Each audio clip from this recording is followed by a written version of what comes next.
আসসালামু আলাইকুম।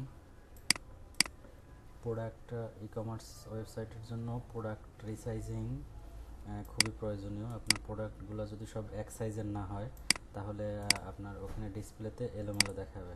তো এই রিসাইজিংটা কীভাবে করা যায় খুব সহজে সেটা আমি দেখাবো। প্রথমে ফটোশপ ওপেন করলাম। আমি এখান থেকে একটা প্রোডাক্ট নিয়ে আগে যেটা আমি রিসাইজ করব। এই একটা প্রোডাক্ট ধরেন এটা নিলাম।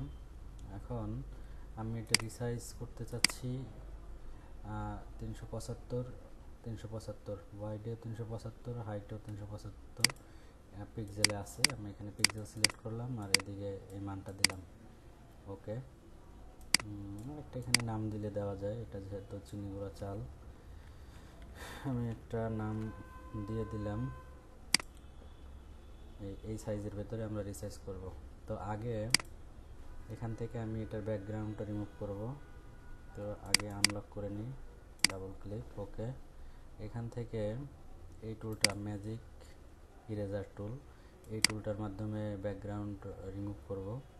এখানে এই টুলটা আসার পরে এখানে একটু খেয়াল রাখতে হবে, এখানে যদি অনেক বেশি থাকে এই মানটা তাহলে প্যাকেটও রিমুভ হয়ে যাইতে পারে। এটা সবসময় 30-এর নিচে রাখলেই বেটার। 25 করে দিলাম, এই হয়ে গেছে, এক ক্লিকেই আমার রিমুভ হয়ে গেল। এরপরে যেটা আমি করব, এটা ধরে আমি এই যে নতুন 375 নিয়েছিলাম এখানে রাখলাম। এবার এখানে রিসাইজ করে দেই। এখানে সুবিধা মতন রিসাইজ করব আমি। ডানে বামে একটু সাদা জায়গা থাকবে, ফাঁকা জায়গা, আর নিচে এন্টার।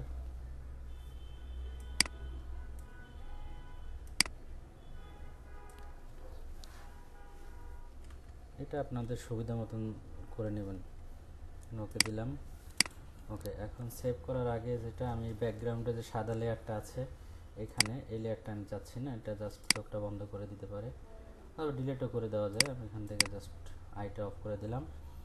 অফ করে file, save for web, save. আমি ডেস্কটপেই সেভ করি, রাইস নামে থাকুক, সেভ। তো এটা কিন্তু আমাদের হয়ে গেল। যদি আপনি সবগুলো প্রোডাক্ট সেম একই সাইজে নেন তাহলে এটা বেটার হবে, দেখতে ডিসপ্লেটা অনেক সুন্দর হবে। তো আশা করি ভিডিওটা ভালো লেগেছে। পরবর্তী ভিডিও পেতে আমাদের চ্যানেলটি সাবস্ক্রাইব করে রাখবেন, এখানে নিত্য নতুন ভিডিও আপডেট পেয়ে যাবেন ইনশাল্লাহ। আসসালামু আলাইকুম।